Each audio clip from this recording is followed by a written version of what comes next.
જય શ્યામ। આજે હું તમને ગીરના એવા જંગલોમાં લઈ જઈશ જ્યાં કુદરતનો એવો ચમત્કાર છે જે જોઈને તમે પણ ચોંકી જશો।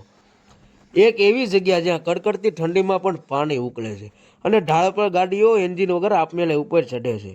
હા, આજે આપણે જાણીશું પવિત્ર ધામ તુલસી શ્યામનો અસલી ઇતિહાસ અને તેના વણઉકાયેલા રહસ્યો વિશે। વિડીયો પૂરો જોજો, મજા આવી જશે।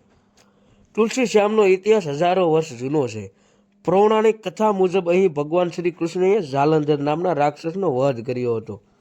અહીં ભગવાન વિષ્ણુ શ્યામ તરીકે બિરાજમાન છે। આ મૂર્તિ અતિ પ્રાચીન છે જે અને ગીરની પહાડીઓ વચ્ચે આવેલું આ મંદિર મનને અદ્ભુત શાંતિ આપે છે। હવે વાત કરીએ અહીંના સૌથી મોટા ચમત્કારની, જે છે તત્પોદક કુંડ। અહીં ગરમ પાણીના 7 કુંડ છે। નવાઈની વાત એ છે આ પાણીમાં કાયમ વરાળ નીકળતી હોય છે અને તે ઉકળતું રહે છે। વિજ્ઞાન કહે છે કે જમીન નીચે રહેલા ગંધકના લીધે પાણી ગરમ છે, પણ શ્રદ્ધાળુઓ માને છે આ ભગવાનનો પ્રસાદ છે। આ પાણીમાં નાહવાથી ચામડીના રોગો મટી જાય છે।